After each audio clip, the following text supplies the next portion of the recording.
This is Real Talk with Leigh Brown, and yes, I'm Leigh Brown. Today's episode has lawyer talk in it, so don't be scared because it's the kind of legal information you need to be checking into if you are still on this side of the dirt. So Lin Wang is here, an expert in wills and trust attorney work, to give you some practical ways to think about how you leave this mortal coil. I hope you're going to enjoy this conversation, and I hope it spurs some action. So I'll see you on the other side. I know that the last thing most people ever want to admit is that they're going to die, which means they don't want to think about the planning for it, which means they don't do anything, which means the world can get really, really messy. And as somebody who is of medium years and looking after my parents who are no longer as young as they used to be, and most of my friends are in that same category. They call us the sandwich generation, where we're taking care of kids and kids that are about to leave the house, and then parents as well. So it's a very timely conversation because we have to talk about what nobody wants to talk about. And so I'm really glad to have you on the show today, Lynn, to give us some good practical conversations to have in and around estates and trust. And so how about you start off by telling my audience who you are, where you're located, and what your professional expertise is, and how long you've been doing it. Thank you very much, Leigh. Thank you for the platform for me to do the introduction. I am attorney Lin Wang, and I am a lawyer specialized in estate planning, like trust and wills. Basically, people use our legal service to make arrangements about who gets what after they're passing away. And I have been in this area for a little bit more than 7 years. And I work in a law firm specialized in estate planning. Our law firm is licensed in 24 states, including North Carolina. Yeah, so we can serve clients from almost like half of the states in the United States. And just like Leigh, you have mentioned, we don't want to talk about it. But unfortunately, we have to pass our way at some point in the future. So people don't want to go to the probate after the passing away. No. Yeah. In fact, you know what, Lynn? Let's tell them why they don't want to go through probate, because I find that people have a misconception about it. They think it's no big deal. It doesn't cost any money. And I know that from personal experience in my family, one of the biggest issues with probate is that everything you own is public. And so there is a full display of your personal business for the world to see. And it takes forever, of course, depending on what county you're in and what state, how they handle it. So give them a little bit more about why they don't want to go through probate, because we got to start off with the why you need to be thinking about a better pathway. Right. Leigh, you definitely knows a lot of things about probate. Yeah. It's so bad. It is so bad. Because probate, basically, it is a part of American court system, which is managing the assets if we don't make arrangements in advance. So we know there is the legal hierarchy of inheritance if we don't say anything and we pass our way. So the legal hierarchy will say who gets what. Basically, it will go to the surviving spouse and children first. And if the surviving spouse and children don't survive us, then it will be the surviving parents, siblings, nieces, nephews, cousins, level by level. But how to figure out who are the people closest to us to inherit the assets, or we call it heirs at all by law. And the government, or more specifically the probate court, will disclose our information about our life, about our assets in their media platforms, like their website, their newspaper, magazines, their television shows, and they will disclose our information, like Leigh has mentioned, to the general public, to the uncertain groups and people about our deaths. That is really a very headache thing. And their purpose is for the people to know about the situation so they can claim their rights, if any. However, there are a lot of side effects in the process. First, it will take us 5 to 15% of the probate court fee. Basically, it means if I have $1 million when I pass away, the government will consume 50K to 150K. That is a lot of money. And that's on top of the estate tax, right? So on top of any other taxes. Of estate tax, yes, it is for fee, it's not for tax. So it's different things. So if you have more than the estate tax threshold, you need to pay both the estate planning, the estate tax, and the probate court fee. So it is like double hurt. And also, the whole process, like Leigh has mentioned, it takes forever. Like in general, we can expect 1 to 2 years to be spent in the court. And in New York and California, because there is a big population over here, sometimes it can take us even 3 to 5 years to finish the whole process. And because it will be judged by the county probate court. So if you have more people in your county, the more people will die over there, you can expect a longer time to wait for your family to inherit the assets after the passing away. And of course, it discloses your information. So the privacy, the waste of time and money, you should definitely avoid probate by trust. Yeah. And then because you mentioned the hierarchy that's built into the common law system about where your earthly goods would go, we should probably also take note that in today's society, a lot of people are living in blended families. And so you've got steps and halves and grands and half grands and in-laws and outlaws. And you got this angry ex over here. And maybe they were married 3 times. And so you have really complex family structures, right, which means when you go through the probate process, if you did no planning and you wind up in probate, now you've set up for basically a Hatfields and McCoys kind of a war between these different factions of your family, because rest assured, when you're dead, they're going to fight over your assets. I've never seen a family that willingly gave all the assets to the other party because they wanted to. It just, money doesn't make us behave right. Wouldn't you agree that it causes more family disruption than it should? I totally agree with you. Because like in the probate court, I see a lot of arguments among the family members because everyone wants to get more and they want to get rid of other people. So they fight with each other. They argue with each other about their rights. And when they fight with each other, definitely it will prolong the whole process. So it means it will consume more estates. It will take longer time. It will disclose more privacy and it will cause more stress in the family. So I definitely suggest people to have a trust document because like if we have a trust document, we already see who gets what if we pass away. And the rights will be in the hands of the people we trust, like our families, our friends. So the assets will not go to the court and people will not fight for that. So it will save us the 5 to 15% of the probate court fee. It can save us to 1 to 2 years or even 3 to 5 years waiting time, and it can save our privacy. So definitely a trust is much better than the probate court process. Now, of course, there's a ton of different types of trust that are out there, from special needs trust to living trust and life estates and all these other pieces. I'm curious from your perspective, what is the most common kind of trust out there that's easy for people to understand and a good place to get started? Because as I mentioned, for example, a special needs trust, we have a cousin who's got a very high level of autism. So he's nonverbal. He can't really operate on his own. Mm-hmm. We had to work with our attorney on a special needs trust to protect his ability to have government assistance and group home help in the future, because it's a whole thing, but that's a very special scenario. What would you say is a common one that most people could understand and have a conversation about in their own families? Right. So basically, there are 2 kinds of trusts, revocable trust and irrevocable trusts. And of course, every kind of trust has different sub-kinds under their category. And for the revocable trust, that's the easiest one. And that's the one which most people will choose. Because for the revocable trust, basically, we can do whatever we want to do right now. Nothing will change in our life.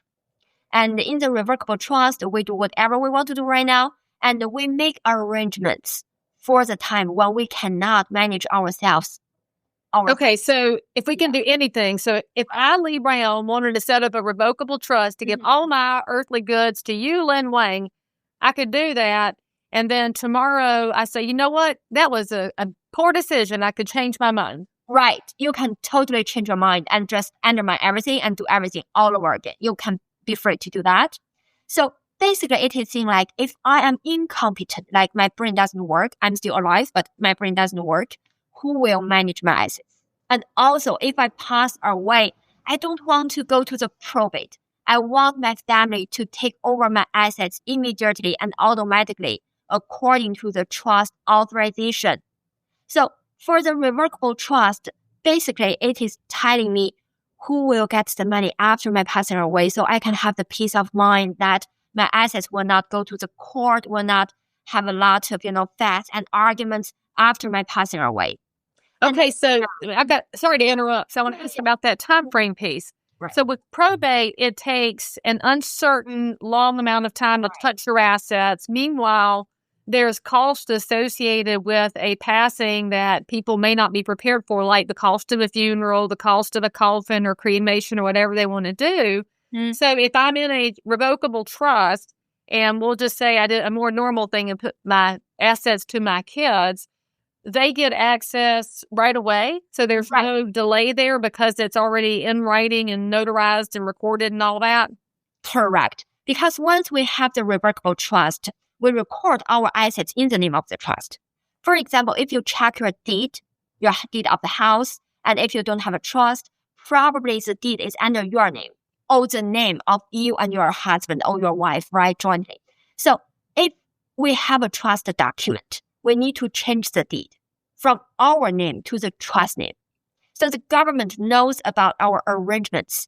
And once we pass away, we don't have to go to the probate court, forget it, please. We can just designate people we trust, for example, our adult children. And they can take the trust document, their own ID, and our death certificate to prove our death. And they just go to the government deed recording office so they can claim the house immediately back.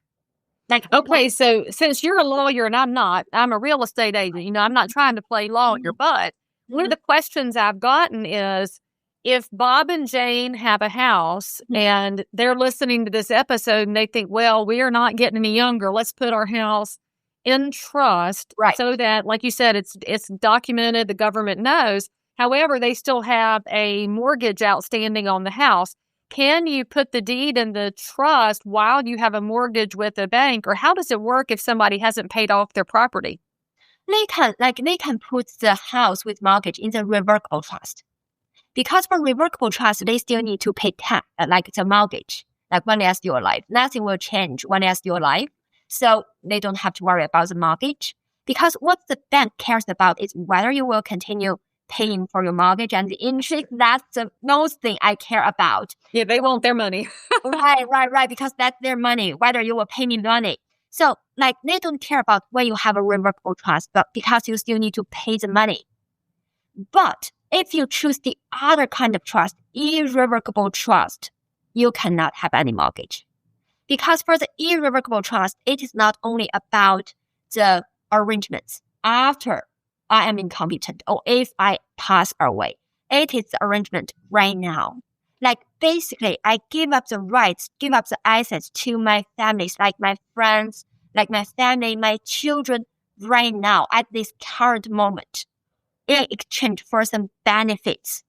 On one hand, I want to avoid my own creditors. Okay. I'm facing high risks tasks every day. I don't want to, take risk of all of my assets. I don't want to be broke if I do something wrong. So I put it in the irrevocable trust.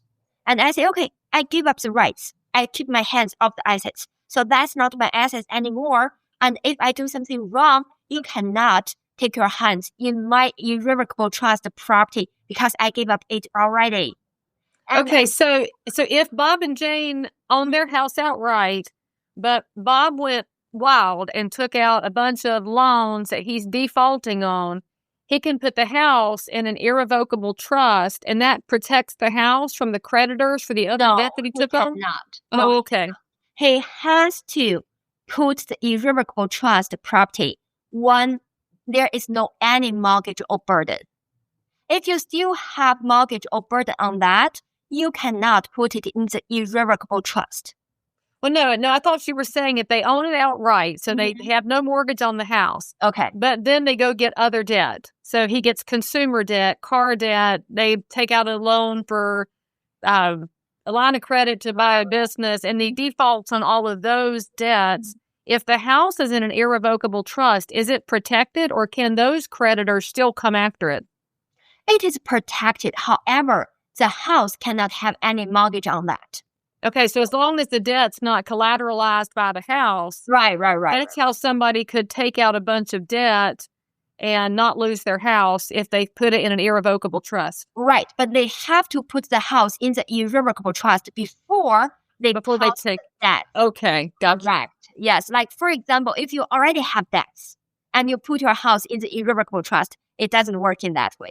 Okay, because I've been in real estate a long time, Lynn, and during the Great Recession, there were a lot of people who were losing their houses for lots of reasons, not paying taxes, not paying the HOA. It was more than just mortgages. And they would find every which way they could to walk away from debt obligations. So, okay, that helps me clarify that it's not really a get out of jail free card to use an irrevocable trust. Oh, no, yeah. You have to have the trust property in the irrevocable trust first. So give up first. And then you avoid the subsequent debts. If you already have the debts, you cannot do that. And also, once you put the assets in the irrevocable trust, it cannot be a collateral anymore. So why would you use an irrevocable trust versus revocable? What's the primary reason for going that route? Doesn't it seem better to have the flexibility of revocable? Yeah, I mean, some people even when they get older, especially when they get older. So sometimes they think, okay, I have had enough money. I don't have to keep all of the money in my hands. But I am worried that in the future, I will have debts. For example, perhaps I want to be in a business which can give me a lot of fortune, but perhaps it will cost me debts in the future as well. So before I have any debts, I can put part of the assets which I don't want to use anymore in the irrevocable trust. Okay. If I am a failure, it will not be gone. It will not be everything will be gone. And so basically, this is the reason that before anybody even thinks about any of this, they want to sit down with a trust and estate lawyer like yourself to work through, here's the pros and cons of the different ways to structure this. Right. Basically, don't set this up using ChatGPT. Yeah, right. Yeah, no. I don't think ChatGPT will be very helpful because I have tried it before, but I find it out it doesn't know a lot of things. Right. So I have to give them the idea, I want to have a revocable or irrevocable and what kind of protection I want to have. And then it can give me the documents. But if we are an outlier, we are just we are not a person related to law. I don't think we have enough knowledge to tell GPT, ChatGPT to help us. Yeah. Call a lawyer, everybody. I'm not a lawyer. She is a lawyer. This is not legal advice, by the way. This is not a lawyer. We're just talking.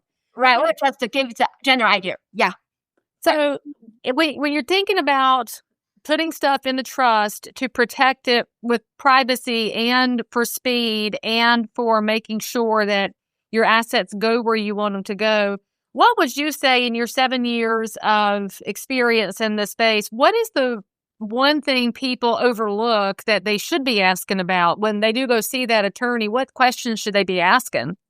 I think a lot of people, because they don't know the general idea, sometimes people only care about I want to make sure if I pass away, I can avoid probate, but they forget the trust can give them more protection than that. Actually, everyone will die sooner or later, right? We're guaranteed. Yeah, we guarantee that. But the trust can survive us. So we can make sure even if I pass away, the trust will still stay over there. And in this way, we can set up some rules in the trust to make us protected even when we pass away. So on one hand, we call it protection clauses. Like we can say, I only give the assets to my children. And if my children have creditors, like if they owe money to others after my passing away, or if they get divorced, the creditors and divorce cannot take the money away from my children.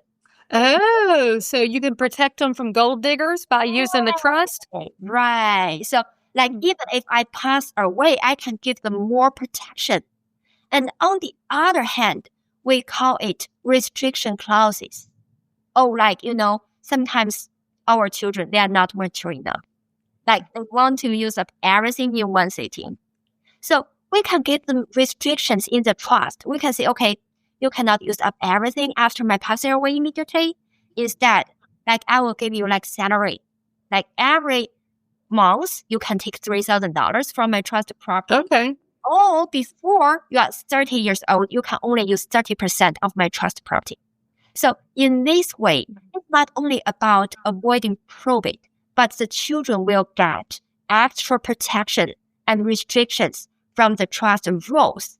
In this way, even if we pass away, the children will get good protection. So that's something I want more people to understand. Yeah. So when you talk about them the children being able to take a distribution from their trust, one thing that I've been finding out in North Carolina with our state law here, when my children have an investment account, which is an UTMA, the Universal Trust for Minors account, that account, maximum age I can set on that is 21 years old. North Carolina says at 21, they get that account. That's in an investment account. In a trust account, am I also restricted to a maximum age, or because at 21, I think we can agree most young people aren't quite ready yet for inheriting things. Could I make it 35 or 40 if that's my choice using something like a revocable trust? You can make it at whatever age you want. So that's the freedom the trust can give you. It is like a platform which gives you the total freedom to do basically whatever you want to do within the category of law. So so if you have a trust, you can definitely make the age older than 21 years old. Like some of my clients, like I am like Asian. So like Asian parents, they are more, like conscious when it comes to money and their children. Sure. They will set the time at, 25 years old, 30 years old, or even older, because they want their children to be more mature when they have access to their trust property. Yeah. Or give them a chance to do a little bit of work before they get the boost that the parents have saved up for them, because work is not a bad thing, y'all, and your kids should learn how to work even if you save for them.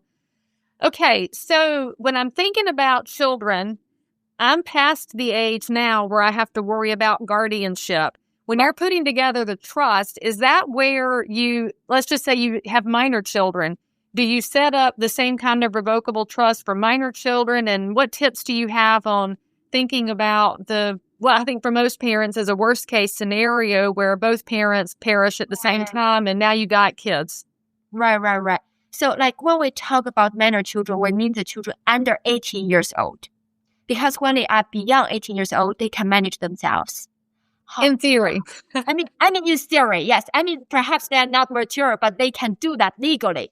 According to the government. So. According to the government, yeah, but perhaps not according to your family rules. I mean, it really depends on you. But if we have children under 18 years old, we have to set a guardian for them. That is mandatory by law. No matter whether you think, okay, my child is a genius, but he or she cannot manage anything before the child reaches the age of 18 years old. So in the trust, like if the children are beyond 18 years old, I will ask the family, the parents, whether you want your children to be the people who will manage the assets directly or not. You can say both.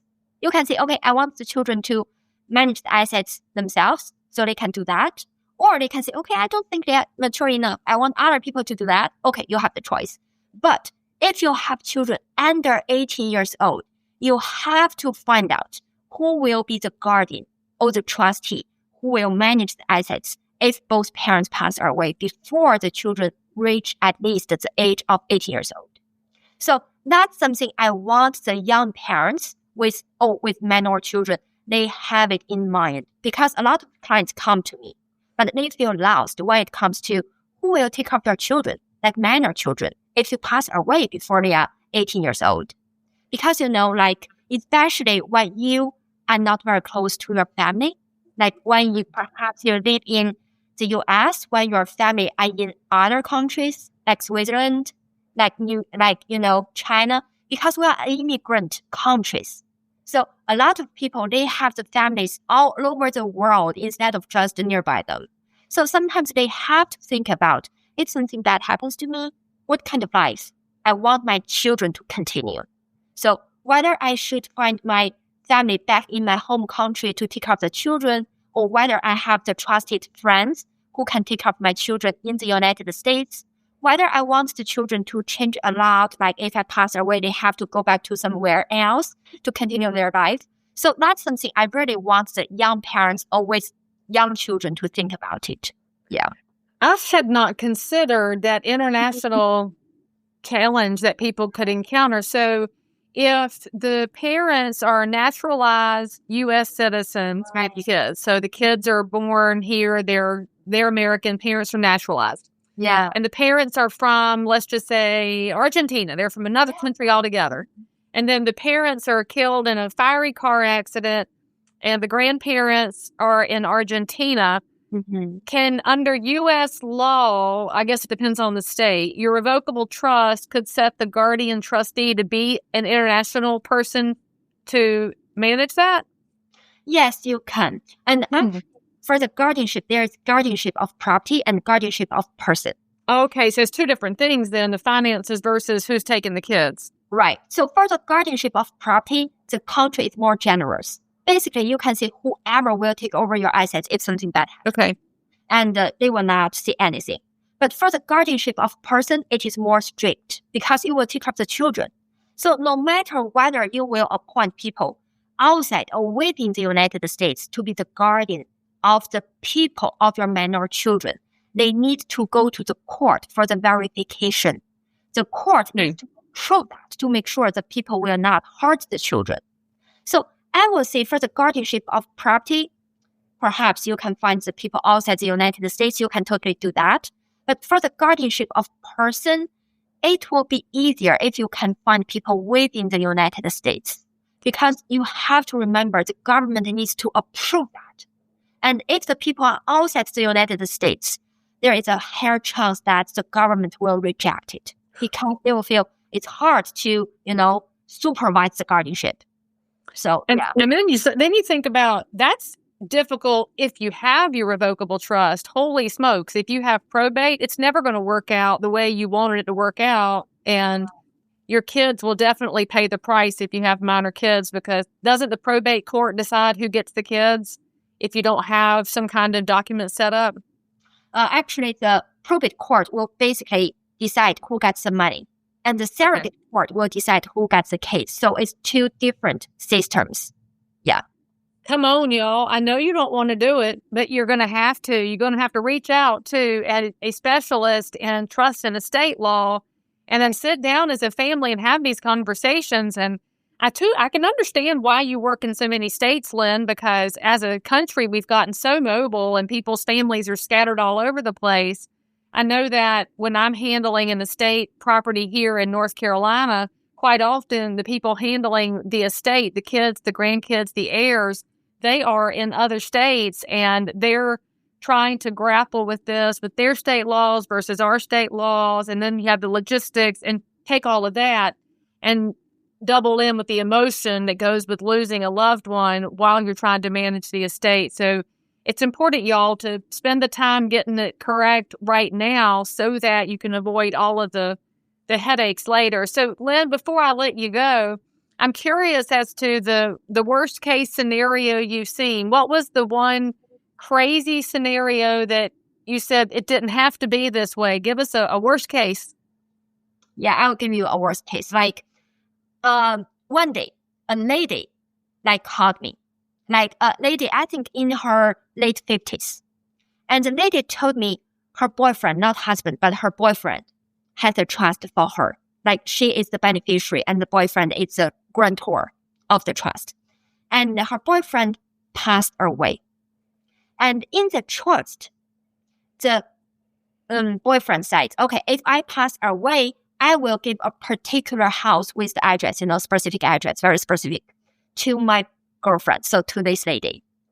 And then we find out the deed. But the deed is not recorded in the name of this trust. It is of another trust.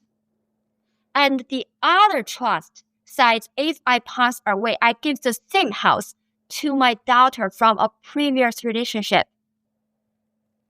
That is a very juicy family drama. I know. That wasn't here in North Carolina, was it? Because I met with some people that had a very interesting scenario similar to that. It kept them from selling the house because they were having to fight over who actually inherited it. It's in Massachusetts. So, it happens everywhere. And then the lady is very furious. I can understand her, because she thought she inherited it. She's expecting the house to belong to her after he's passing away. But right now, all of a sudden, everything changes. So she fights with the daughter from the previous relationship. And they argue a lot. They say a lot of, bad mouths to each other. And as a lawyer, I feel, very tortured, So, yeah. So, when you have a trust document, please record your assets in the trust which you want the person to inherit the assets.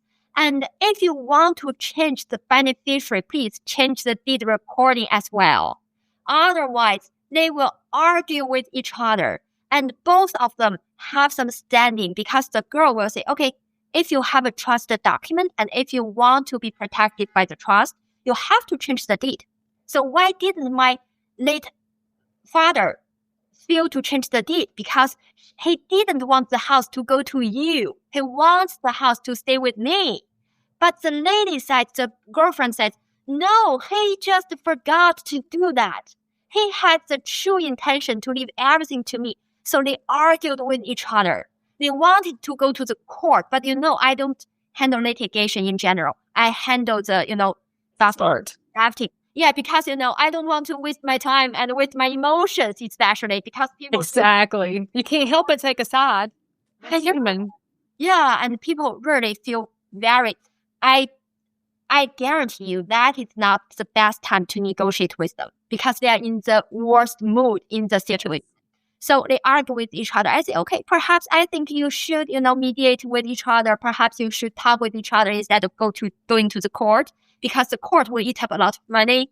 Or if you really want to go to the court, perhaps I can refer you to the litigation lawyers because I really cannot handle this thing. It's a lot of things for me. So yeah, so that is the worst scenario I have ever seen. So please.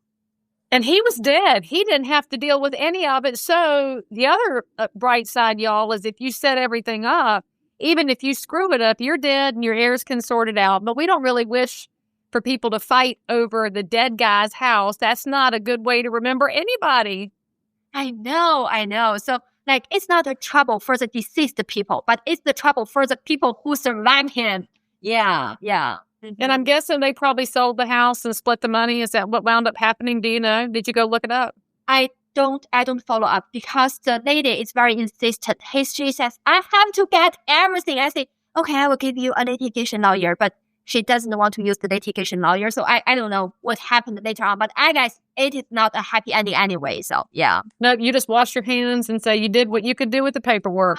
Yeah. So I just explained to her, okay, I'm sorry, I cannot help you anymore. So yeah, so you can argue if you want to argue to get everything. Because, if you want to get something, you have to sacrifice something. You have to give up something. Right. It just doesn't want to give up anything. So, okay, I see. No, sorry, I cannot. Yeah.